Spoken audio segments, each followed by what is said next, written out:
Disclaimer: this is a fictional dramatization created for artistic, emotional, and educational storytelling purposes. All characters and events are entirely fictional and created using AI tools. No impersonation, misrepresentation, or harm is intended. The content contains scenes of danger involving child characters. However, no real persons or minors were involved in its production. Grace's Love Stories produces scripted, AI-generated stories that promote, entertain, inspire kindness, and emotional connection. We respect our viewers and strictly adhere to YouTube's policies. The forest floor was a cold, unforgiving bed of mud and decaying leaves, its dampness seeping through the thin linen of my tunic. Above, the moon hung like a sliver of polished bone, casting long skeletal shadows that danced with the wind. Every rustle of a branch, every snap of a twig, was a promise of pain. My breath came in shallow, ragged clouds, tasting of iron and fear. The deep gash on my thigh, a parting gift from the Pax Beta, throbbed with a venomous heat, a constant reminder of my place. I was nothing, an omega, a broken thing to be used for sport. This was the hunt of the waning moon, and I was the prey. The baying of their wolves echoed through the ancient pines, a sound designed to shred the spirit before the teeth shredded the flesh. It was a chorus of dominance, of cruel delight in the chase. For years, I had learned to make myself small, to muffle the faintest whimper of the creature that was supposed to live inside me. They called me wolfless, barren, a disgrace to the Pax lineage. Tonight, they would finalize that judgment, washing their hands of my shame in a tide of my own blood. But as their howls drew nearer, a strange quiet descended in the core of my being. It was the stillness of a deep, frozen lake, just before the ice cracks. They thought they were hunting an animal, but they had forgotten what that truly meant. The first two came crashing through the undergrowth, their shifted forms massive and dark against the meager moonlight. Their eyes burned with primal glee, yellow lamps of hunger and contempt. I knew them, Jorik and Fen. They had been the ones to drag me from the Omega dens, their laughter like grinding stones as they tore my tunic and marked me with the hunt's sigil, a shallow cut on the cheek that wept blood down my jaw. Now their snarls vibrated in the air, lips peeled back to reveal teeth meant for tearing sinew from bone. My body trembled, a pathetic human response. My hands, slick with mud, scrambled for purchase on the root of a gnarled oak. I pressed myself against its rough bark, trying to disappear, but there was nowhere to go. This was the end of the path. Jorik lunged first, a blur of gray fur and snapping jaws. He was arrogant, expecting me to scream and cower. He expected the easy kill he was promised. He did not expect the eruption of fire in my veins. It wasn't a thought. It wasn't a choice. It was a breaking point. The years of swallowed insults, of averted gazes, of feeling the hollow space where my wolf should have been, it all coalesced into a single blinding point of rage. A growl ripped from my throat, so raw and guttural it didn't sound like my own. It sounded ancient. My vision bled at the edges, the world sharpening into a terrifying clarity. I could smell the rot in Jorik's teeth, the faint scent of fear beginning to curdle his aggression. My nails, which should have been short and blunt, felt suddenly sharp, elongating into something cruel. As his jaws snapped shut inches from my face, I didn't flinch away. I drove my hand forward, my newly formed claws sinking deep into the soft tissue of his muzzle. He recoiled with a yelp of shocked agony, shaking his massive head, blood spraying into the air. Fen, seeing his packmate injured by a mere Omega, let out a furious roar and charged. But the world had slowed down. The fear was gone, replaced by an instinct so pure and cold, it was almost serene. I sidestepped his clumsy attack, my body moving with a grace it had never possessed. I felt the powerful muscles of my back and legs coiling and uncoiling, a predator's dance. My wolf wasn't broken. It had been sleeping, and now it was awake. The shift, when it came, was not the clean, instantaneous transformation of a true pack wolf. It was agony. Bone ground against bone, my spine elongating with a series of sharp, sickening cracks. My skin felt like it was tearing apart, splitting to make way for the beast beneath. A scream was trapped in my throat, morphing into a ragged, half-human, half-wolf howl of pure torment and release. Fur, the color of midnight, sprouted from my flesh. My senses exploded. The world was a symphony of scent and sound. The metallic tang of blood, the green smell of crushed ferns, the frantic, terrified beat of two hearts where before there had been only contempt. When I looked at them again, it was through eyes that saw not in color, but in heat and movement. I was larger than them, leaner, a creature of shadow and sinew, where they were brute force. My wolf was not a pack wolf. It was something else, something wilder. Fen stared, his yellow eyes wide with disbelief and dawning terror. The scent rolling off him was no longer arrogance. It was the rank odor of prey. He had come to hunt a rabbit and found a dragon. I gave them no more time to think. I moved, a black streak against the forest floor. My attack was not the calculated strike of a warrior, but the merciless efficiency of a survivor. I was on Fen's back, my jaws closing around his neck with a final, definitive crunch of vertebrae. He fell without another sound, his life extinguished in an instant. Jorik, his muzzle streaming blood, tried to flee. He stumbled back, whimpering, the hunter suddenly and completely the hunted. My wolf felt a vicious satisfaction at the sound. It was the same sound I had made 1,000 times in my life, a sound I would never make again. I stalked him slowly, letting him feel the cold certainty of his fate. He scrambled backward, tripping over a root, his powerful form reduced to a clumsy, terrified animal. I stood over him, my shadow eclipsing the moonlight, and I watched the light of understanding flicker and die in his eyes before I ended him. The dawn came slowly, painting the eastern sky in bruised shades of purple and gray. The air was thick with the coppery scent of cooling blood. I stood in the center of the clearing, the bodies of the 5 hunters who had followed Jorik and Fen scattered around me like broken toys. I was no longer in my shifted form, the transformation receding as the adrenaline faded, leaving me aching and raw. I was Serenia again, but not the same. I was naked, covered in mud and blood. Theirs and my own. The deep quiet of the forest had returned, but it was a heavy, watchful silence now.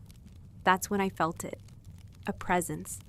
It was a weight in the air, a pressure that silenced the birds and seemed to still the very leaves on the trees. Power, old, absolute, and utterly terrifying. My newly awakened wolf stirred within me, not with fear, but with a low, primal hum of recognition. An equal, no, a superior.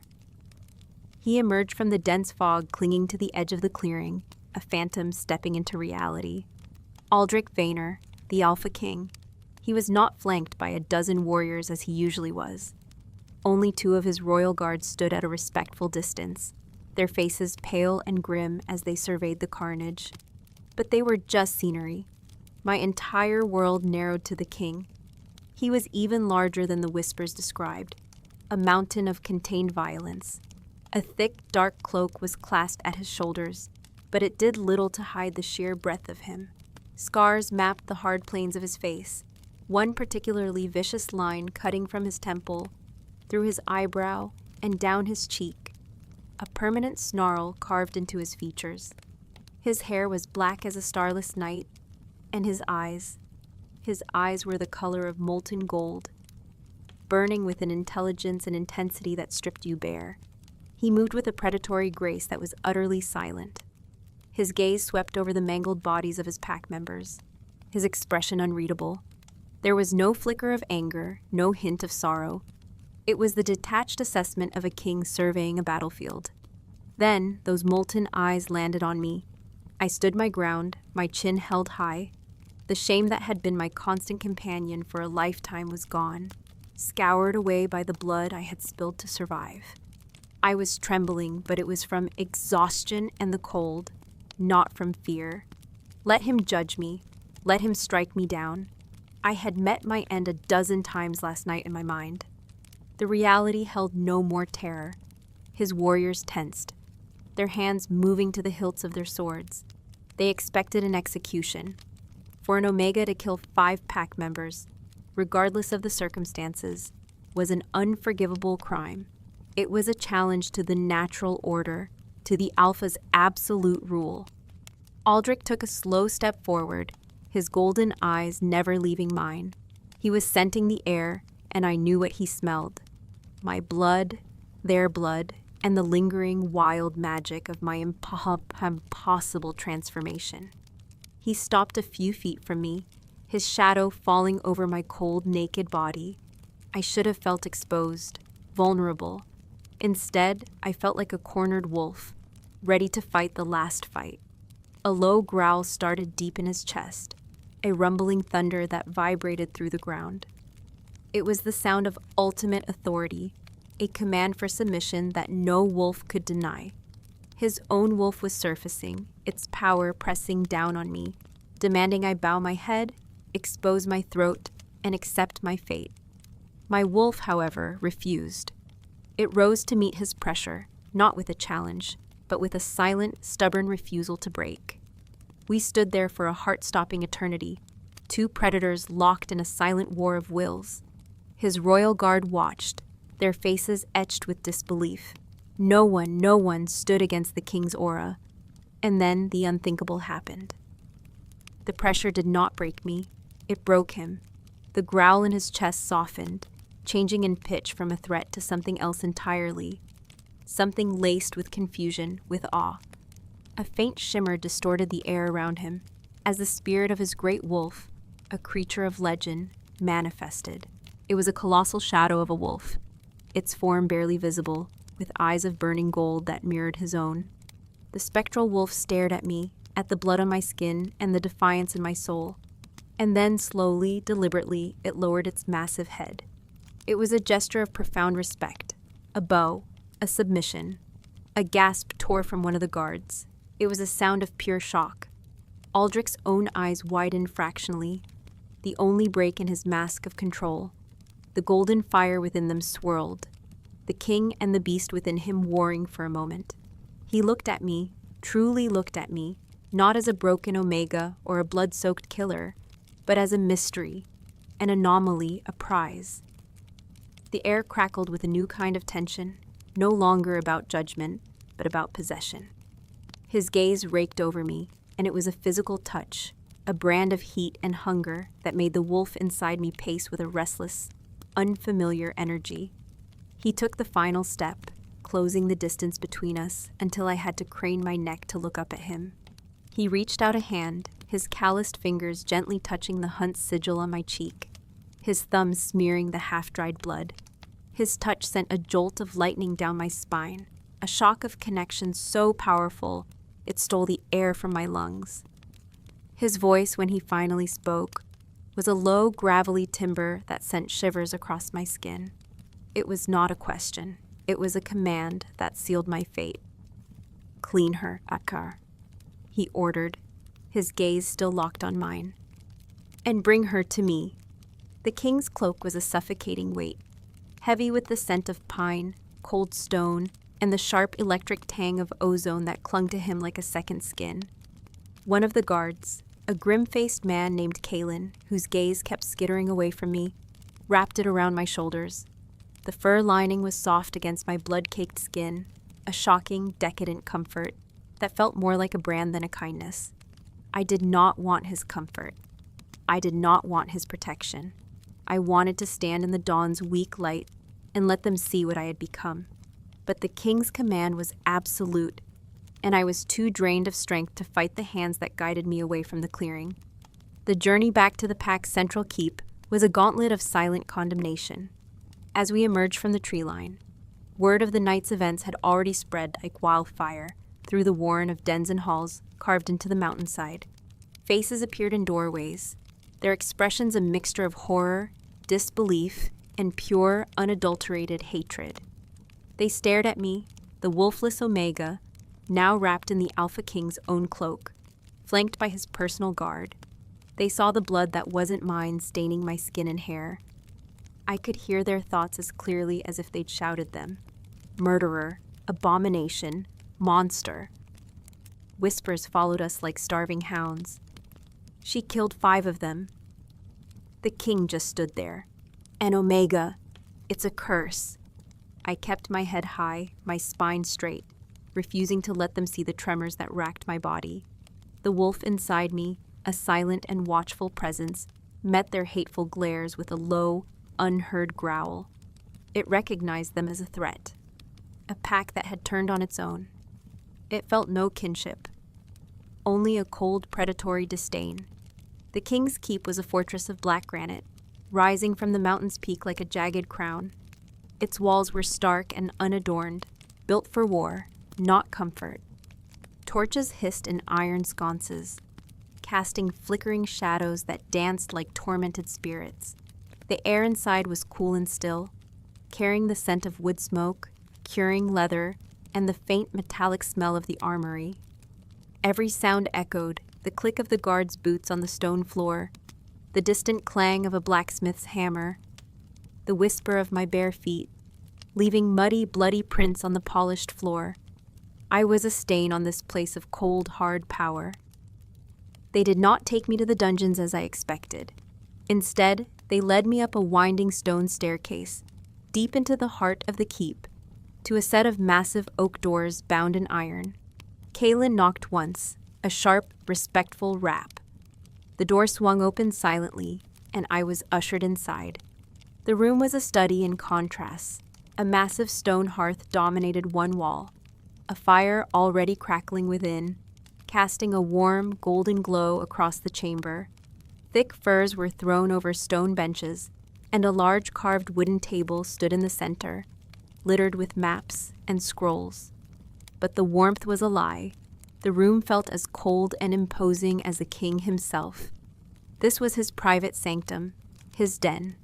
Through an archway, I could see another room, steam rising in hazy clouds. A bathing chamber.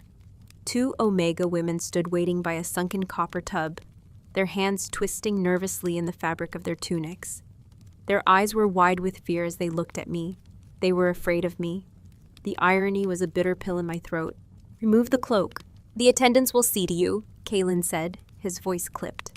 He and the other guard retreated, closing the heavy doors behind them, the sound of the bolt sliding home, echoing like a death sentence. I clutched the cloak tighter. The thought of their hands on me, scrubbing away the evidence of my survival, made my skin crawl. The wolf bristled, a protective instinct so fierce it made my teeth ache. "Mistress," one of the women whispered, her voice trembling. She took a hesitant step forward. "Don't touch me," I rasped. The words came out harsh, a predator's warning. The sound of my own voice was a shock. For years, I had been functionally mute, speaking only when absolutely necessary. My words small and soft. This was not that voice. This was the voice of the wolf. Both women flinched back as if struck. The great oak doors opened again without a sound. Aldrich filled the doorway, his presence sucking the very air from the room. He had shed his outer cloak, and now wore simple black breeches and a dark tunic that stretched across the powerful muscles of his chest and shoulders. His golden eyes swept over the scene, my defiant stance, the terrified attendants, and his expression hardened. "Leave us," he commanded, his voice a low rumble. The 2 Omegas practically fell over themselves in their haste to obey, scurrying out of the room like frightened mice. The doors closed once more, leaving me alone with him. The silence that fell was heavier than any stone, charged with an unspoken primal energy. He walked toward the bathing chamber, his movements fluid and silent. He gestured toward the tub with his chin. "You are covered in the blood of my pack. You will wash it off." It was an order, but I stood my ground, my bare feet planted on the cold stone.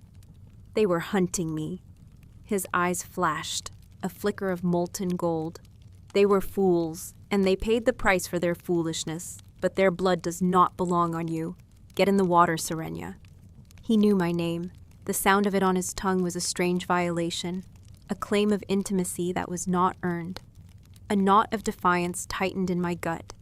I had survived his hunters. I would not be so easily tamed by their king. I took a deliberate step back, shaking my head. A low growl vibrated in his chest, a warning that resonated deep in my bones. It was not a sound of anger, but of immense, tightly leashed power. "Do not test me," he said, his voice dangerously soft. "Not now." He moved before I could react. In 2 long strides, he was in front of me. His hands were large and calloused as they grasped my shoulders, yet his grip was not bruising. It was absolute. He unfastened the clasp of his cloak and let it fall to the floor in a heap of dark fur. The cool air of the room hit my naked skin, and I shivered, suddenly aware of just how exposed I was. His gaze traveled over me, slow and assessing. He saw the bruises, the dirt, the half-healed gash on my thigh. He saw the hunt sigil on my cheek. His jaw tightened, a muscle flexing in his scarred cheek. He lifted me then, as easily as if I were a child, and stepped into the bathing chamber. The water was hot, scented with pine and lavender. He set me down in the tub, and the heat was a shock, stinging my wounds before sinking deep into my aching muscles. I gasped, my body wanting to surrender to the comfort even as my mind screamed in protest. He stood over me, a dark silhouette against the firelight, his expression unreadable. He picked up a rough linen cloth and a bar of lye soap. I recoiled, expecting him to hand them to me. Instead, he knelt at the edge of the tub. The stone floor must have been cold against his knees. He dipped the cloth into the hot water, his movements deliberate, methodical. "Give me your arm," he commanded softly. I stared at him, my heart hammering against my ribs. This was an act of profound intimacy, more shocking than any violence. An Alpha King did not bathe in Omega. He did not kneel. He did not serve. My wolf, the wild, untamable thing that had saved my life, was utterly silent, watching him with a strange, unnerving stillness. It was my human heart that was in turmoil. When I didn't move, he reached into the water and took my wrist. His grip was firm, sending a jolt of heat through my veins that had nothing to do with the water. He began to wash my arm, his strokes firm and efficient, scrubbing away the layers of mud and dried blood. He worked in an unnerving silence, his focus absolute. He cleaned my arms, my shoulders, my back, his knuckles occasionally brushing against my skin, leaving trails of fire in their wake. He was not gentle, but he was not rough. He was thorough. When he reached the gash on my thigh, he paused. His thumb traced the inflamed edges of the wound, his touch surprisingly careful. "This was Rorik's work," he stated, his voice flat. His blade was always clumsy. It wasn't a question. He knew everything. I watched him, mesmerized by the sheer impossibility of the moment. The firelight played over the scars on his face, making them seem deeper, more severe. I could see the lines of exhaustion and immense pressure etched around his eyes. He was not just a beast of power. He was a king carrying the weight of a kingdom. He finished washing me and then took a pitcher of clean, warm water, pouring it over my head to rinse the soap from my hair. I closed my eyes, the water sluicing over my face, and for a moment, I felt the fight drain out of me, replaced by a weariness so profound, it was a physical weight. He stood looming over me once more. Out. I used the edge of the tub to pull myself to my feet, water streaming from my body. A thick, soft linen towel was thrust into my hands. As I dried myself, my eyes fell upon a simple, long-sleeved nightgown of pale gray silk laid out on a nearby bench. It was finer than anything I had ever touched. "Put it on," he ordered, his back already turned to me as he stared into the fire in the main chamber, affording me a sliver of privacy. I slipped the silk over my head.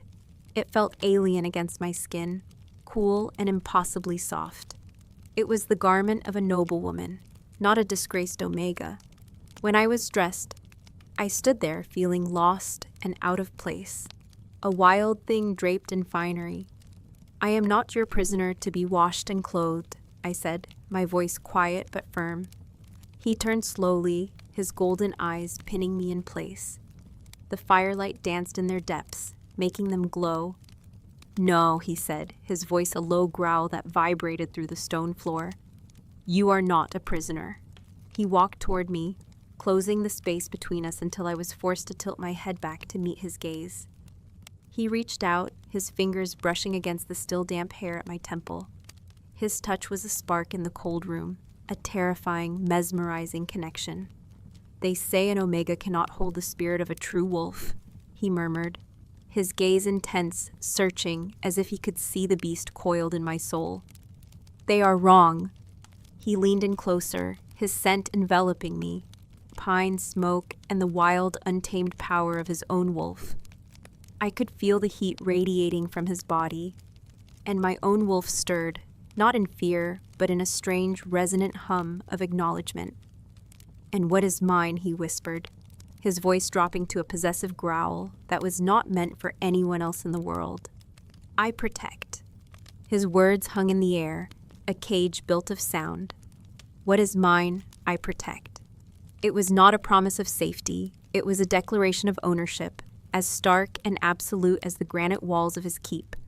The wolf within me, the savage creature that had tasted blood and freedom in the forest, went unnervingly still, listening.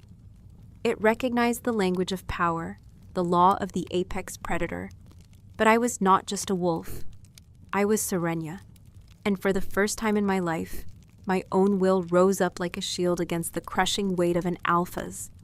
I am not yours, I said, the words scraped raw from my throat. I took a half step back, the silk of the gown whispering against the cold stone. It felt like a costume, a lie. His golden eyes narrowed, the fire in them banking to dangerous embers. He didn't move, yet the entire room seemed to shrink, the shadows deepening around him. You were born on my lands, you breathe my air, you spilled the blood of my pack under my moon, he rumbled, each word a heavy, deliberate stone laid upon the foundation of his claim. Everything in this territory is mine, Serenia, especially that which I do not understand. His gaze dropped to my hands, which were clenched into fists at my sides, my blunt human nails digging into my palms. He saw the fight in me, the futile spark of rebellion, and it didn't anger him. A ghost of a smile, cold and sharp as a shard of ice, touched his lips. You are hungry, he stated, turning away from me as if the matter was settled. We will eat. He strode toward the great oak doors, his confidence so absolute it was an insult. He expected me to follow like a leashed hound. The defiance in my chest burned hotter. I remained rooted to the spot, my heart a frantic drum against my ribs. I would not obey. He reached the door and paused, his hand on the iron handle, his back still to me. He didn't need to look to know I hadn't moved. He could feel it. Do you think you are safer in here? He asked, his voice deceptively calm. Alone, when the rest of my pack knows you are unguarded? The threat was implicit and brutally effective. He was right. The moment he walked out that door, leaving me behind, I was no longer the king's mystery. I would be the Omega who murdered 5 of their own, trapped and alone in the heart of their territory. My survival in the forest was a feat of wild instinct, but I could not fight an entire pack, not here in their stronghold. He was offering me a cage, but the alternative was a grave. My legs, feeling like lead, began to move. I followed him, my bare feet silent on the cold floor. Each step was a surrender, and it tasted like ash in my mouth. He opened the door without looking back and led me out into the torchlit corridor. Kaylin and the other guard fell into step behind us, their presence a silent, grim confirmation of my new status. I was no longer a prisoner to be locked away, but one to be guarded. The walk to the great hall was the longest of my life. As we descended the main staircase, the sounds of the pack grew louder, the clatter of plates, the murmur of conversation, the occasional burst of rough laughter. But as we came into view, a wave of silence rolled ahead of us, snuffing out all sound. One by one, heads turned, eyes, dozens of them, filled with shock, then suspicion, then a deep, simmering hatred, all fixed on me. I could feel their animosity like a physical force, pressing in on all sides. They saw the king's silk on my body, my hair still damp from his bathing chamber, and they saw a traitor in their midst, elevated by a mad whim of their alpha. I clutched my hands together to stop them from shaking, focusing on the massive, scarred back of the man in front of me. He was my shield and my curse, the source of my safety and the cause of their wrath. Aldrich seemed oblivious to the venomous quiet that followed him. He moved through his world as if he were the only one in it, his power a tangible aura that demanded deference. He strode to the head of the cavernous hall, where a massive elevated table was set for the pack's highest-ranking members. The betas and gammas already seated there scrambled to their feet as he approached, their heads bowed. He stopped at the head of the table, his hand resting on the back of the great throne-like chair carved from the heart of an ancient oak. But he did not sit. He turned, his golden eyes sweeping over the hall, over the sea of hostile faces, before they landed on me. He gestured to the chair beside his, the seat of honor, the seat that had belonged to his late Luna, a position that had been empty for a decade. A collective gasp went through the hall. It was a sound of utter, horrified disbelief. This was more than a whim. This was a statement, a violation of every law and tradition they held sacred. My blood ran cold. He was using me. He was deliberately provoking them, testing their loyalty, and I was the weapon he had chosen. My wolf paced restlessly within me, sensing the rising tide of aggression from the pack, seeing the challenge in the Alpha King's eyes. It was a dangerous, exhilarating game, and I was the prize and the pawn all at once.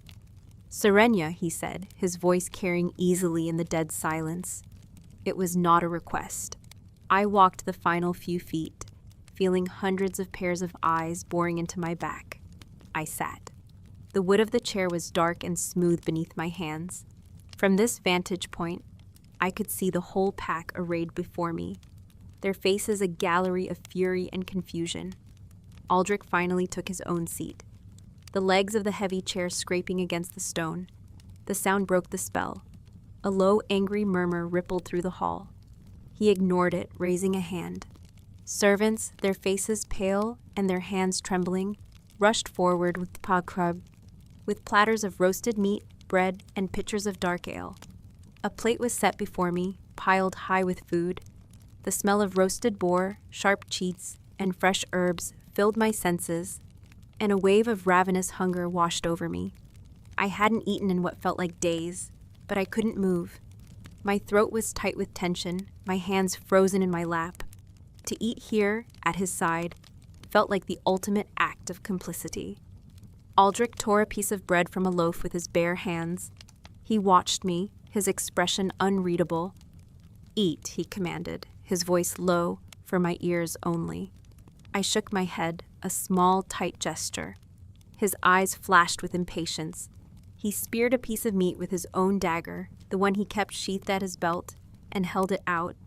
It was a clear order, a test of my will against his.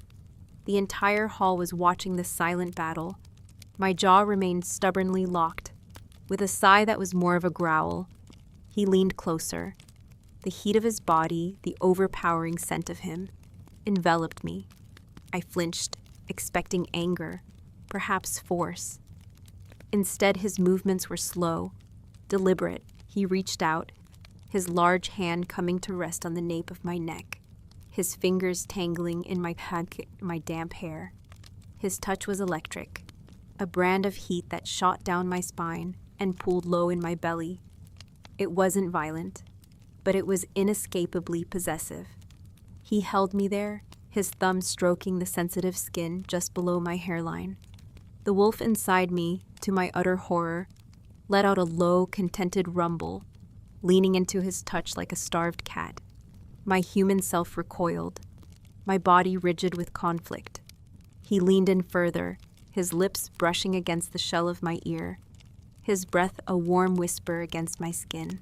"The pack must see you accept my provision," he murmured, his voice a gravelly vibration that I felt in my bones. They must see you accept me. Do not show them weakness. Do not show them defiance. Show them nothing but what I command you to show." Then he did something that shattered the world. He moved his head, his rough, scarred cheek pressing against mine, and nuzzled his jaw along the curve of my neck, right over the pulse point that hammered with a frantic, terrified rhythm. He inhaled deeply, taking my scent, and then he left his own. It was an invisible mark, but it was as real and as binding as any chain. His scent, that powerful primal signature of pine and ozone and pure alpha dominance, saturated my skin, my hair, my very being. It was a claim clear and undeniable to every shifter in the room. Mine. He pulled back, his golden eyes searching mine, and I knew that my own eyes were wide with shock. A flush of heat spread across my skin, a mixture of humiliation and a strange, unwilling arousal. He had marked me. In front of his entire pack, he had scented me as his. The murmur in the hall died, replaced by a stunned, seething silence.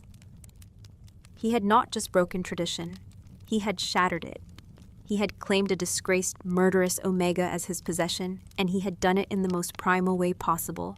He picked up the dagger with the piece of meat still on its tip and held it to my lips once more. This time, I parted them. I took the food.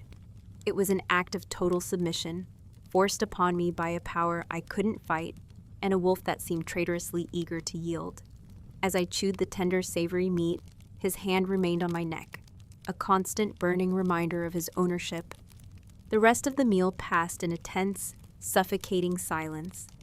Aldrich ate as if nothing had happened, but I could feel the hatred directed at me, a palpable, suffocating wave.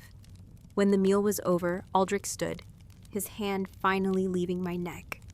The absence of his touch was as shocking as its presence had been. He pulled me to my feet. "Kaylin," he called, his voice cutting through the tension.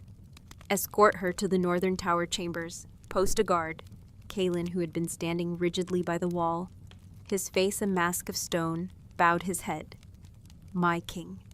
As Kaylin moved to my side, his own face was a storm of conflict. He could not meet my eyes. Aldrich started to turn away, to address the silent, watching pack, but Kaylin took a bold, dangerous step forward. "A word, my king," he said, his voice low but firm, laced with desperation. "In private." Aldrich stopped.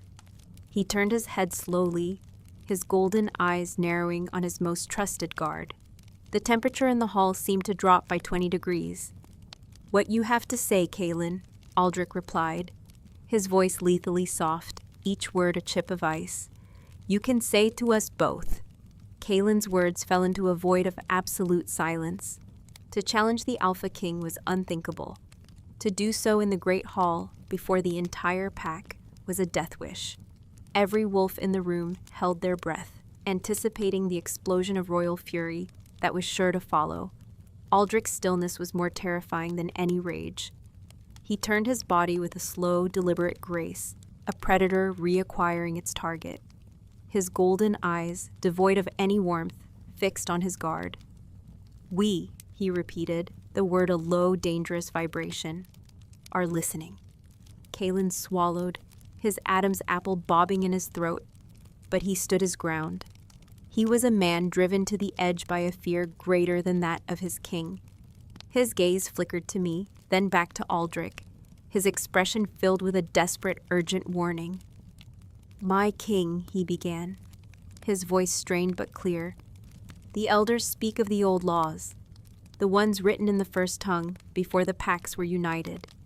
They speak of a harbinger, an Omega who bears the spirit of a primal wolf, a creature unbound by the laws of pack and hierarchy. They call it the moon curse." A tremor of fear, raw and superstitious, rippled through the hall. The name was known, a dark fairy tale told to frightened pups, a story of a wolf so wild it devoured its own pack from the inside out. "They say," Kaylin pressed on, his voice dropping to a conspiratorial whisper that nonetheless carried to every corner of the silent hall, "that such a wolf is born under a dying moon, and its power is not a gift from the goddess, but a shadow that clings to it. It is an omen of ruin, a sign that the pack's bloodline is tainted, its spirit weakening. His eyes locked on me, his fear and conviction a palpable force. To shelter such a creature, to elevate it. It is an invitation for destruction. The law is clear, it must be purged, for the good of the pack. I felt the blood drain from my face, purged. He meant executed, exorcised. They didn't just see me as a murderer, they saw me as a plague. The pieces of my life, the years of being wolfless, the sudden violent awakening of a power I didn't understand, it all clicked into a terrifying new context. Was this what I was? A curse? Aldrich listened to the entire pronouncement without a flicker of emotion. The silence stretched, thin and brittle. When he finally spoke, his voice was laced with a cold, cutting contempt. "The elders speak of old fears," he said, dismissing Kalen's impassioned plea with a wave of his hand. "They read omens in the entrails of rabbits and see ruin in every winter storm. Their time is past. My word is the only law in these lands." He took a step toward Kalen, his sheer size and presence forcing the guard to shrink back. "You have served me loyally for 20 seasons, Kalen. Do not make me think your loyalty now lies with ghosts and fairy tales." His gaze swept the hall, daring anyone else to speak. "Her wolf is under my authority now. She is under my protection. Any who challenge that, challenge me." He turned his back on Kalen, the ultimate dismissal. His eyes found mine, and he gave a short, sharp nod toward the exit. The command was clear. "Go." Kalen, his face pale and his shoulders slumped in defeat, turned stiffly and gestured for me to precede him. I walked from the hall, the weight of 1,000 hateful stares on my back, the king's scent still clinging to me like a shield in a target. The northern tower was the highest point of the keep, a lonely spire of wind-scoured granite that stood apart from the main structure, connected only by a narrow, open-air bridge of stone.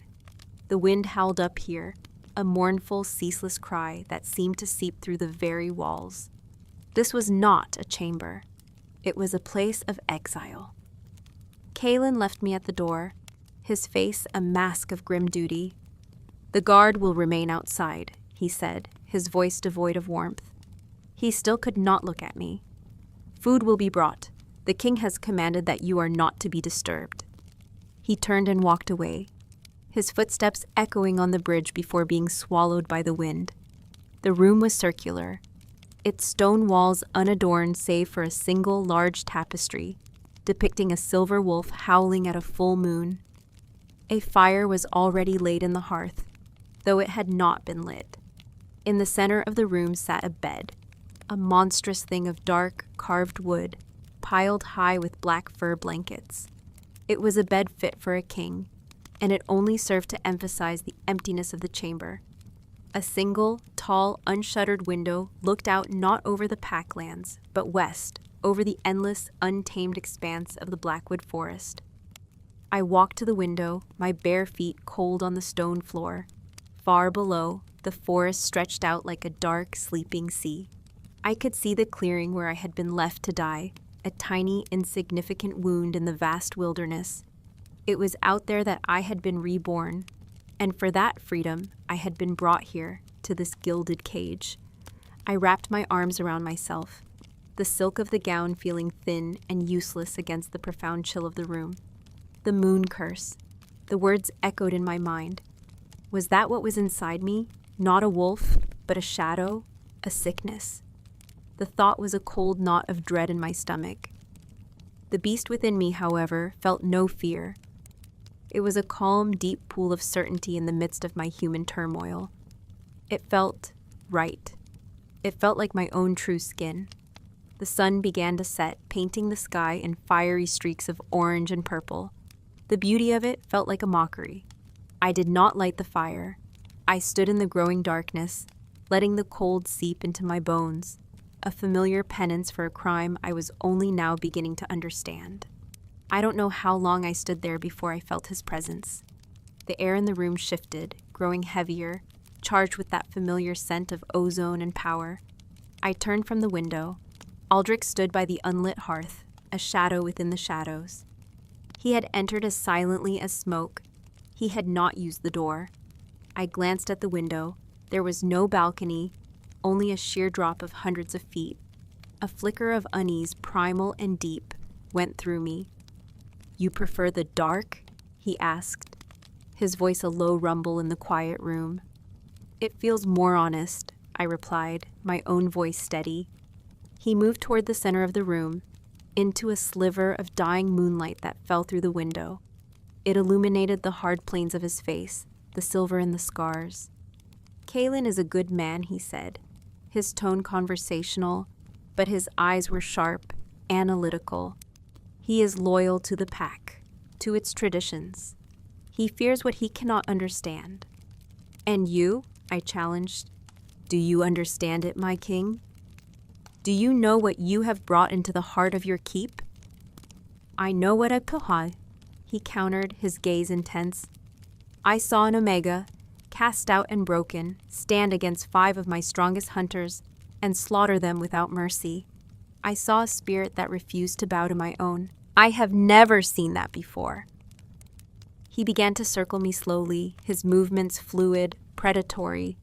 I stood my ground, my heart hammering, refusing to give him the satisfaction of seeing me retreat.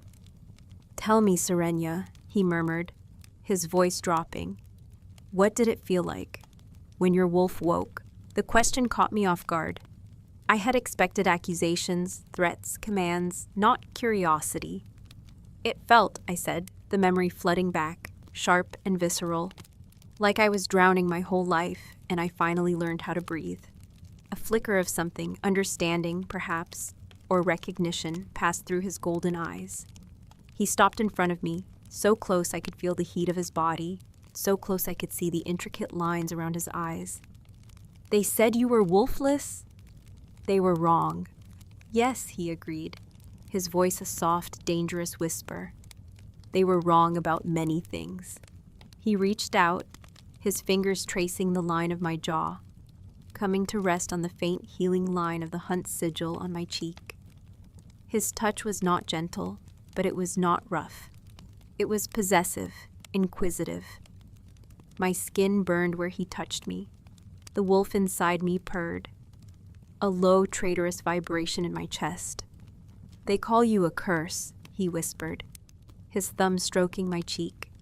"They look at you and see an end. Ruin, destruction." I flinched, but his grip on my jaw tightened, holding me in place, forcing me to meet his searing gaze. The fire in his eyes was hypnotic, drawing me in. "But when I look at you, Wal," he continued, his voice dropping so low it was almost a growl, his face mere inches from mine, "I do not see an end." He leaned closer still, his breath warm against my lips, his scent overwhelming my senses, short-circuiting my thoughts. "I see a beginning. You are not a curse, Serenia Calith." His golden eyes held mine, burning with a terrifying secret knowledge. "You are a key." His words, "You are a key," unlocked a chamber of fear deep inside me that I didn't know existed. It was a fear colder and more profound than the thread of any hunter's blade. A key was a tool. A key was meant to be used, to be turned, to open something that was locked away, and once its purpose was served, it was discarded. I had not survived the hunt only to become an instrument for a king's ambition. "I will not be used," I said, my voice a low, fierce whisper.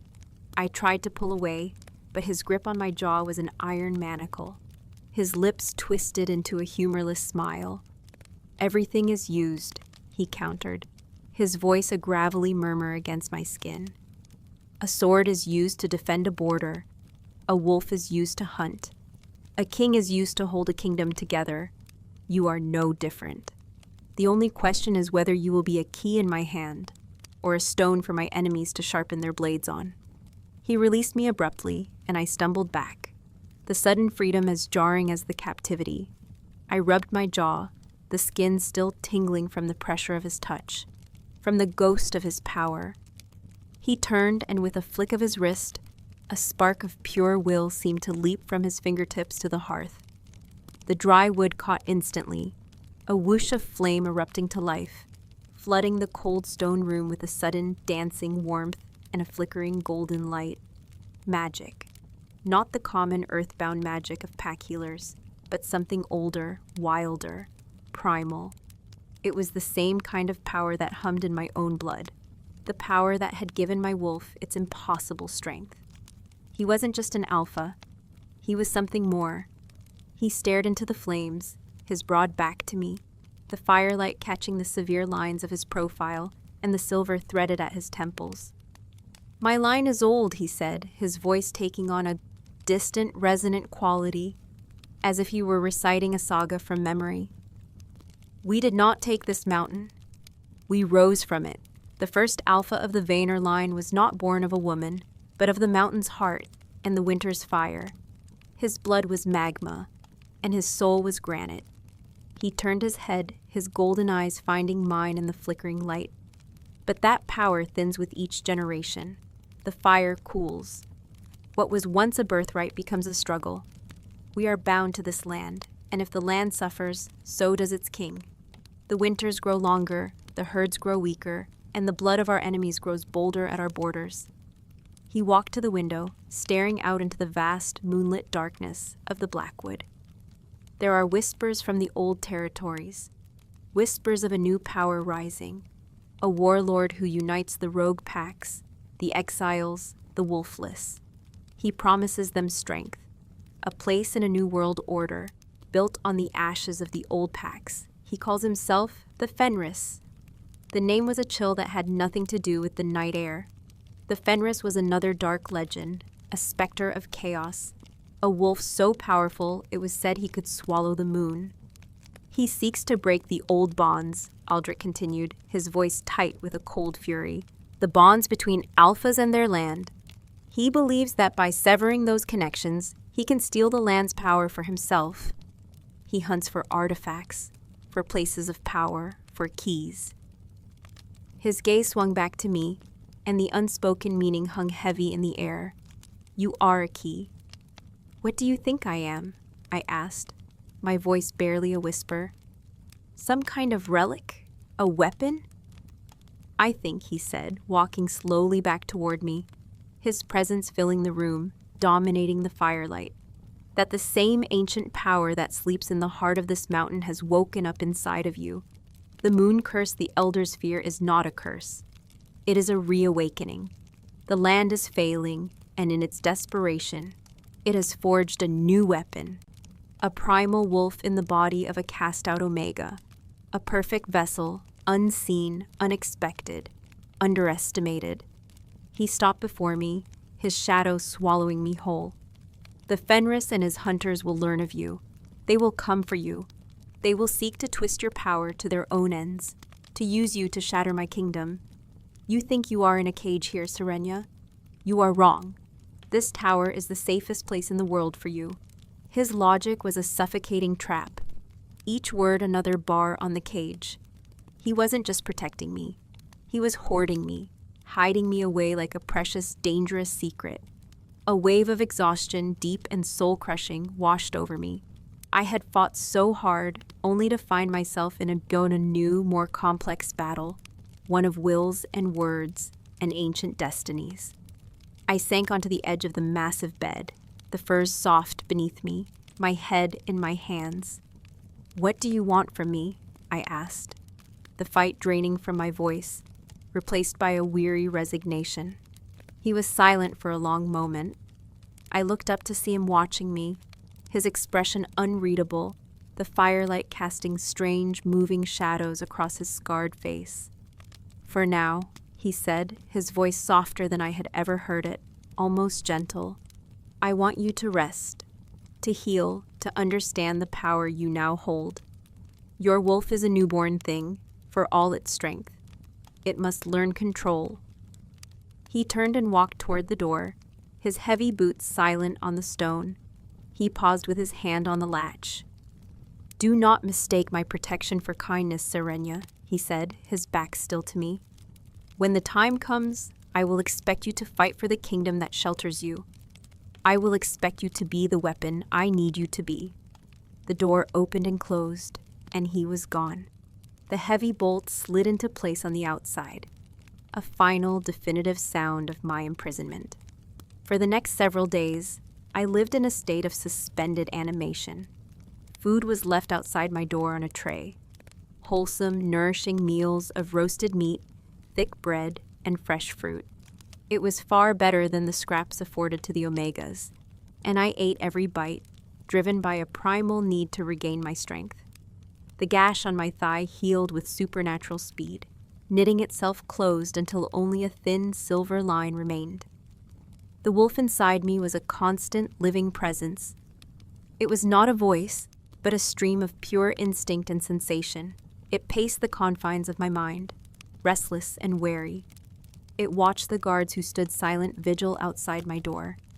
It listened to the wind howling around the tower, parsing the scents it carried, pine, snow, and the distant, tantalizing smell of wild game. It was a creature of the forest, and this stone prison was an agony. I spent hours staring out the window, watching the endless sea of trees, tracing the paths of hawks as they soared on the updrafts. I learned the patterns of the guards, the changing of the shifts. I learned the rhythms of the keep from the sounds that drifted up to me, the clang of the training yard, the distant calls of vendors in the lower bailey, the mournful sound of a horn at sunset. Aldrich did not return. His absence was a palpable presence, a question mark hanging over my existence. He had dropped a new world at my feet and then walked away, leaving me to make sense of it alone. Was he testing me? Or had he simply stored his new weapon away until it was needed? On the fifth night, a storm rolled in from the west. Rain lashed against the window, and the wind shrieked like a banshee. The fire in the hearth sputtered and fought against the drafts. The wolf inside me was agitated, its pacing growing more frantic. It could feel the wildness of the storm, and it longed to be out in it, to run with the wind and feel the rain on its fur. A deep, gnawing loneliness settled over me. For my entire life, I had been surrounded by the pack. Even in my isolation, their contempt was a constant, a familiar weight. This utter solitude was something new. There was no one to flinch away from, no one to lower my eyes to. There was just me, the storm, and the restless beast in my soul. I curled up on the furs of the bed, pulling a heavy blanket around me, but the chill was deep in my bones. I closed my eyes, trying to find sleep, but my mind was a whirlwind of fear and confusion. The moon curse, the Fenris, the key. Aldrich's burning golden eyes, his possessive touch, his scent. A floorboard creaked outside my door. The wolf inside me went instantly, utterly silent and still. My own breath caught in my throat. It was not the sound of the guards. Their steps were heavy, measured. This was a light, furtive sound. I slid from the bed, my bare feet making no noise on the stone. I flattened myself against the wall beside the door, my heart hammering a frantic, silent rhythm. I could hear whispering on the other side, harsh and low. The king is with the war council. Now is the only chance. A vial is all it takes. It will look like the curse consumed her from within. Poison. They were going to poison me. The fury that rose in me was a white-hot, blinding wave. After everything I had survived, they would end me like a rat in a cage, with a coward's weapon. I heard the scraping sound of the heavy bolt being slid back. They had a key, or they had bribed a guard. The door began to creak open. I did not wait. I did not hesitate. The wolf surged forward, taking control. My body moved with a speed and grace that was not my own. Before the door was open more than a hand's breadth, I slammed my shoulder into it, driving it back outward. There was a grunt of pain and surprise as the heavy oak panel caught someone, pinning them against the stone frame of the doorway. I wrenched the door open and launched myself into the corridor. Two figures, shrouded in dark cloaks, were there. One was trapped between the door and the wall, his arm bent at an unnatural angle. The other held a small dark vial in his hand, his eyes wide with shock and fury. I recognized him. Rorik, the beta who had cut my thigh, whose blade Aldrich had called clumsy. He recovered quickly, letting out a snarl and lunging for me, but he was expecting the cowering Omega from the dens, not the creature from the forest. I met his charge head-on. My hand shot out, grabbing the wrist of the hand that held the vial, and I twisted. Bone crunched, and he howled in agony, the vial falling from his nerveless fingers. I caught it in my other hand before it could hit the floor. The other shifter, freed from the door, came at me from the side, a long, wicked-looking dagger in his hand. The wolf saw the attack coming. I dropped low, sweeping his legs out from under him. He crashed to the stone floor with a sickening thud, the air driven from his lungs. Rorik, cradling his broken wrist, stared at me, his face a mask of disbelief and hatred. "Abomination," he spat, blood flecking his lips. "You will not defile the Luna's chair. The king may be blind, but we are not." Before he could say more, a shadow fell over us. Both assassins froze, their faces draining of all color. I looked up. Aldrich stood at the end of the corridor, flanked by Kaelin and 2 other royal guards. He had not come from the stairs, but from the darkness of the stone bridge. His face was a thundercloud, his golden eyes blazing with an incandescent fury that made the very air crackle. He had seen everything. He moved not with the stride of a man, but with the terrifying silent speed of a phantom. He was on Rorik in a heartbeat, his hand clamping around the beta's throat, lifting him effortlessly off the ground. Rorik choked, his feet kicking uselessly in the air. "You," Aldrich growled, his voice a sound of grinding rock and pure death, "dare to defy my law. In my own keep. You dare to touch what is mine."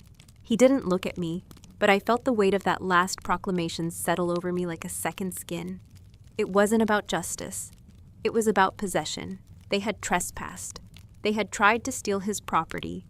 With a final brutal twist, there was a sharp crack of bone. He dropped Rorik's limp body to the floor like a sack of grain. It was over in a second. Cold, efficient, absolute. The other assassin, still on the floor, scrambled backward, his face a mask of pure terror. "My king, mercy," he whimpered. Aldrich turned his burning gaze on the groveling shifter. "There is no mercy for traitors." He looked at Kaelin. "Take him to the dungeons. Find out who else was involved. I want names." The guards hauled the whimpering man to his feet and dragged him away. The corridor was suddenly silent, save for the howling of the wind and the crackling of the fire in my chamber. Aldrich stood over Rorik's body, his chest rising and falling, the violence still coiling around him like a shroud. Finally, his molten gaze rose and met mine. He saw me standing there, wild and unafraid, with the vial of poison still clutched in my hand. He saw the predator that had met his assassins head-on. Slowly, he walked toward me. He stopped just before me, his eyes scanning me for injury. His gaze fell to the vial in my hand. He held out his own. I looked down at the dark liquid, then back up at him. I did not give it to him. Instead, I opened my hand and let the vial drop to the stone floor. It shattered, the dark liquid splashing across the granite, its acrid chemical scent rising in the air. I had saved myself. I had not needed his protection, and I would not hand over the evidence of my victory. A strange light entered his eyes, not anger, not pride, something else, respect. He reached out, not to my jaw, not to my neck, but to my hand, the one that had caught the vial. He took it in his large, calloused palm engulfing my fingers. His thumb stroked the back of my hand, a slow, possessive caress. "No," he murmured, his voice a low, rumbling promise that sent a shiver through my entire body. "No one touches you, but me." His touch was a brand, his words a binding oath whispered in the aftermath of violence. The corridor was cold, the scent of death and spilled poison sharp in the air. But where his skin met mine, there was a searing, possessive heat. He held my hand as if it were a rare and volatile artifact, his thumb tracing patterns over my knuckles, calming the tremors I hadn't realized were shaking my body. The primal wolf within me, which had been a storm of defensive fury moments before, grew quiet and watchful, recognizing the shift in the Alpha King's power from sovereign rage to something far more personal and infinitely more dangerous. He led me back into the chamber, his grip on my hand unwavering. He didn't release me until the door was closed, the body of the assassin and the evidence of the attack shut away from sight. The fire in the hearth crackled, oblivious to the bloodshed, casting long, dancing shadows that made the room feel both intimate and menacing. He turned to face me, his golden eyes still burning with the embers of his rage. But now it was a controlled, focused fire. His gaze swept over me, a meticulous inspection for any harm I might have sustained. It lingered on my bare feet on the cold stone, the simple silk gown that was now my uniform, and the wild, untamed energy that I knew was radiating from me. "They will not try again," he stated, his voice a low, flat certainty. "The message has been sent. The price for touching you is absolute." "They hate me," I said, the words stark and true. "Your message will only make them hate me more. They see me as a usurper, a curse you have unwisely brought into their midst." "Let them," he replied, a dangerous edge to his voice. "Fear is a more effective motivator than loyalty. They will learn to fear you as they fear me." He saw me not as a person to be accepted, but as a weapon to be feared. The thought was a cold comfort. I pulled my hand from his, the loss of his heat leaving my skin feeling chilled and overly sensitive. I walked to the hearth, needing the simple, honest warmth of the flames, needing to put some distance between us. The sheer force of his presence was suffocating. "What happens now?" I asked, staring into the twisting flames. "Do I remain your prisoner in this tower until your enemies find me, or your pack succeeds in killing me?" "You are not a prisoner," he countered, his voice closer now. He had moved to stand behind me, his heat a palpable presence at my back. I could feel him there without turning, a mountain of silent power. "You are a strategic asset, and it is time your training began." I turned, my brows furrowing in confusion. "Training? Your wolf is raw, untamed," he explained, his eyes glowing in the firelight. "Its power is that of a wildfire, immense, destructive, but without focus. It burns everything in its path, including, eventually, itself. I will teach you to control it, to shape that fire into a weapon that strikes only where you aim it. You will learn to call the shift, to hold your form, to harness the primal magic that flows through you." This was an offer I had not expected. Control, focus, the idea was a heady lure. The power that had saved me in the forest felt like a wild creature leashed inside me, and the leash was fraying. To command it, to truly make it my own, that was a power greater than mere survival. "Why?" I asked, my voice laced with suspicion. "Why would you do this? What do you gain from making your key even more powerful, more dangerous?" He took a step closer, invading my space, forcing me to tilt my head back to hold his gaze. The scent of him, panging smoke, and that sharp electric tang of power was dizzying. "A dull key is useless," he said, his voice a low, hypnotic rumble. "It cannot turn the lock. The Fenris is not some common pack alpha. His power is ancient, and it grows daily. He has already consumed 2 of the eastern packs, absorbing their strength, their territory, their magic. When he comes for us, I will not face him with a broken shield or a blunt sword. I will face him with a weapon he has never seen before. I will face him with you." His ambition was a naked, terrifying thing. He saw the coming war, and he was forging his arsenal, and I was to be its centerpiece. A part of me, the part that had been. Serenia the Omega screamed in protest against being used in such a way. But the wolf, the pragmatic, predatory survivor, saw the truth in his words. To be powerful was to be femme. To be a weapon in the hand of the Alpha King was better than being a corpse under the boot of the Fenris. "When do we begin?" I asked, my voice steady, my decision made. A slow, wolfish grin spread across his face, transforming his scarred features into something devastatingly handsome and utterly predatory. "Now," he said. He led me from the tower, not down through the keep, but up a narrow, winding stairwell I had not noticed before, hidden behind a section of the tapestry. The stairs were steep and carved from the raw rock of the mountain, spiraling upwards into darkness. The air grew colder, thinner, carrying the scent of snow and open sky. We emerged onto the flat, wind-swept roof of the tower, the highest point of the entire mountain. The storm had passed, leaving the world scoured clean. A billion stars glittered in the ink-black sky, and a full, brilliant moon hung directly overhead, bathing the world in ethereal silver light. The wind was a physical force up here, tearing at my thin gown, whipping my hair across my face. It was brutally, painfully cold, but it was also exhilarating. It was the purest taste of freedom I'd had since the forest.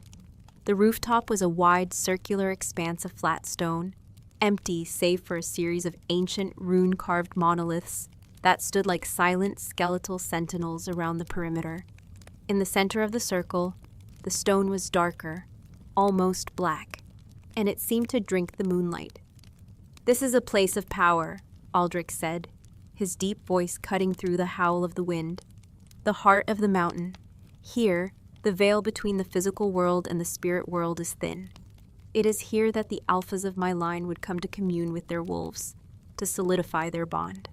He walked to the center of the circle, his black cloak billowing around him like the wings of a great raven.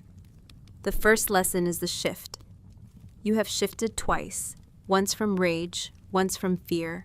Both times the beast controlled you. Now you will control it. You will call it, willingly." I wrapped my arms around myself, shivering in the biting wind. "How?" "You do not think your way through a shift," he instructed, his voice taking on the commanding tone of a drill sergeant. "You feel it. Find the wolf inside you. Do not fight it. Do not fear it. Open the door and invite it in. Let it rise." I closed my eyes, trying to block out the cold and the dizzying height. I turned my focus inward, searching for that now familiar presence, the coiled energy that lived behind my ribs. I found it, a deep, quiet pool of power. I reached for it with my will, trying to coax it out. Nothing happened. It remained dormant, watchful.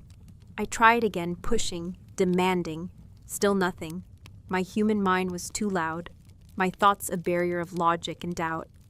"I can't," I said, frustration making my voice sharp. "You are trying to command it like a dog," Aldrich's voice growled from across the circle.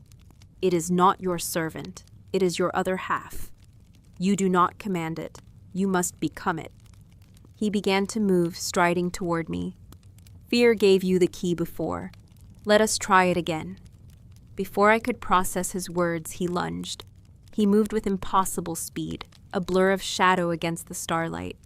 He didn't attack me, but his sheer proximity, the sudden explosive burst of his predatory energy, was a physical blow. My instincts screamed, "Danger! Threat! Alpha!" The wolf responded instantly.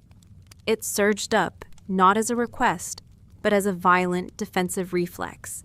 The now familiar agony tore through me, bones grinding, muscles tearing and reshaping. A half-scream, half-howl was ripped from my throat as I fell to my knees, my body contorting.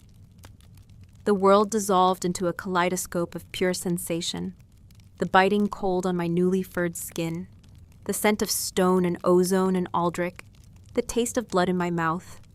When my vision cleared, the world was a sharper, brighter place, painted in shades of silver and gray. I was on all fours, my midnight fur bristling, my lips peeled back from teeth that were now daggers.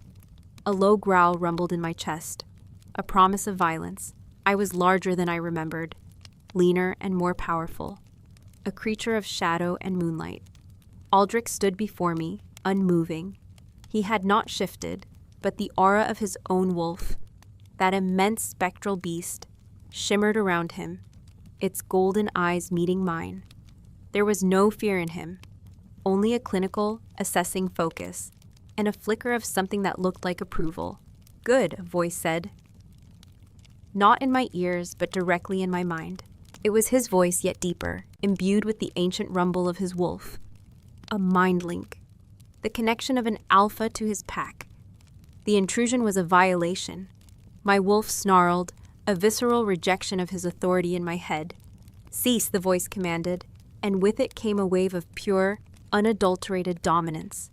It was not a request. It was a physical force, pressing down on my mind, on my very spirit. It demanded submission, the alpha's law. My body wanted to obey, to lower my head, to expose my throat. Every instinct screamed at me to yield.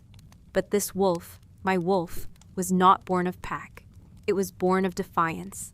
I fought back. I gathered all my will, all my rage at a lifetime of submission, and I pushed against his power. It was like trying to hold back the tide with my bare hands. My muscles trembled with the strain, a low whine of effort escaping my throat.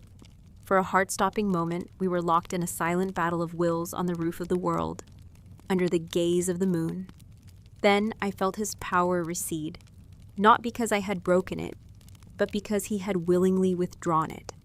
Extraordinary, his voice echoed in my mind, this time laced with a genuine, unnerving sense of wonder. You resist the alpha command. He took a slow step back, giving me space. The shift back is harder. The beast will not want to relinquish control. You must find your human self, the core of Serenia, and pull it back to the surface. Find an anchor, a memory, a feeling that is yours. Alone. He was right. The wolf did not want to leave. The power, the clarity, the absence of human fear. It was a seductive song. I felt its wildness trying to swallow the last vestiges of me. I fought against it, searching for an anchor in the storm. I thought of the mud in the forest, the feeling of my own blood, the terror, but those were the wolf's memories now, too. I needed something that was only mine. I reached deeper, past the pain and the fear, to a memory from long ago, my mother, her hands gentle as she braided my hair, humming a soft lullaby, the scent of the wildflowers she had woven into the braids, the feeling of safety, of being loved, a feeling I had almost forgotten existed. It was a tiny, flickering candle in the hurricane of the wolf's power. I clung to it. I nurtured it. I let the feeling of that memory fill me. The shift back was slow, agonizing, like being flayed alive and then pieced back together. When it was over, I was kneeling in the center of the circle, naked, trembling, and gasping for breath, the cold stone biting into my skin. Aldrich walked to me and draped his heavy cloak over my shoulders. Its warmth was a shock, its familiar scent a strange comfort. His hand rested on my shoulder, his grip firm and steadying. "You have a war inside you, Serenia," he said, his voice back to its normal, gravelly rumble. "Wolf against woman. We will train until they are not two separate beings fighting for control, but one single entity. A warrior with a human mind and a primal soul." He helped me to my feet, his cloak a heavy shield against the cold. "That is enough for tonight. Rest. We begin again at dawn." As we walked toward the stairs, a flicker of movement at the edge of the rooftop caught my eye. A shadow detaching itself from the shadow of one of the monoliths. It was Kalen. He had been watching the entire time, his face a pale, grim mask in the moonlight. He had seen me shift. He had witnessed the battle of wills, and the look in his eyes was no longer just fear of a curse. It was something deeper. It was awe. 5 winters had passed. The snow fell in thick, silent blankets over the mountains, muffling the world in a pristine white. From the unshuttered window of the northern tower, the view was one of stark, breathtaking beauty. The Blackwood Forest was a sea of white-dusted pines, and the peaks of the surrounding mountains glittered like shards of glass in the pale winter sun. The air was so cold, it was a pleasure to breathe, a clean, sharp intake of pure life. The chamber was no longer a cage. It was home. The fire in the hearth burned bright and steady, its warmth chasing the chill from the stone. The great bed was still piled with furs, but now they were often shared. The room was filled with small things that marked it as mine. a collection of rare gray stones gathered from the riverbed, a half-finished weaving on a small loom in the corner, a worn leather-bound book of old maps left open on a table. I was no longer the girl who had been dragged into the forest to die. That Serenia was a ghost, a story I would one day tell our children. My body was strong, honed by years of rigorous training. Faint silvery scars mapped my arms and shoulders, telling the tales of 100 spars, 100 battles fought and won. The wolf within me was no longer a raging storm or a frightened creature. It was a calm, steady presence, a river of power that flowed through my veins, as much a part of me as my own heartbeat. We were one. Aldrich's training had been relentless, brutal, and transformative.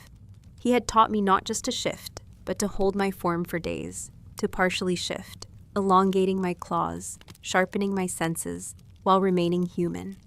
He had taught me to wield the primal magic that was our shared birthright, to draw power from the mountain's heart, to speak to the wind, and I, in turn, had taught him. I taught him that power did not always have to be a hammer. I showed him the strength in quiet resolve, the wisdom in mercy. I had found the cracks in his granite soul and planted seeds of warmth there. The war with the Fenris had been long and bloody. It had tested our kingdom to its breaking point. His armies, a terrifying horde of rogue shifters and dark creatures bound by blood magic, had swept across the eastern plains. They had come for us, just as Aldrich had predicted. They had come for me. The Fenris himself was a nightmare of power, a shifter whose wolf was a monstrous, twisted thing.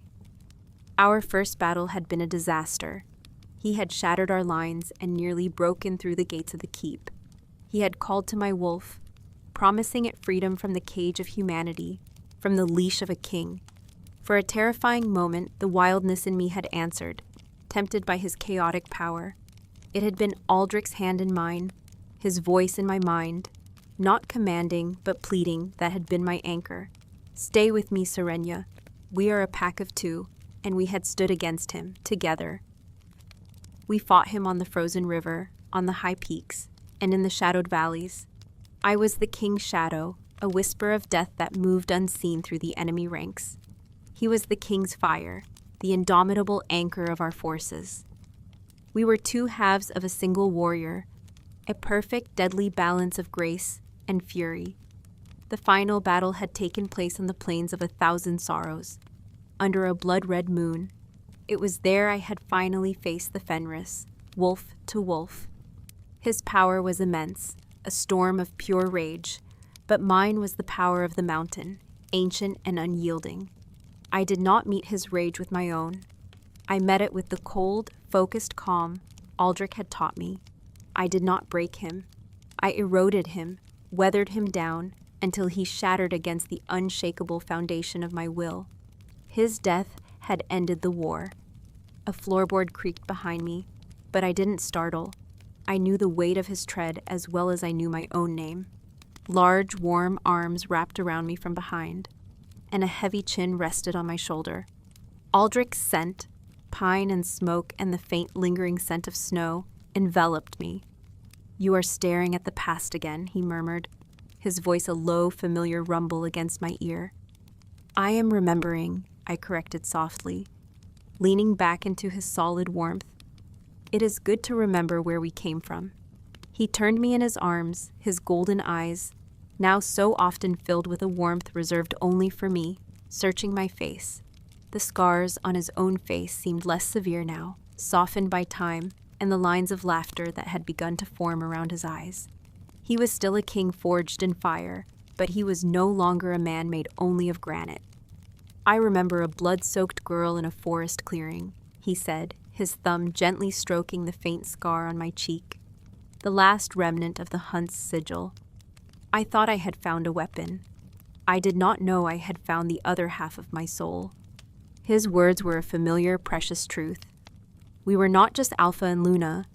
The pack had eventually come to accept me, their fear turning to a fierce, protective awe after the war. Kaelin was now my most loyal friend and confidant, but my true pack, my whole world, was the man who held me.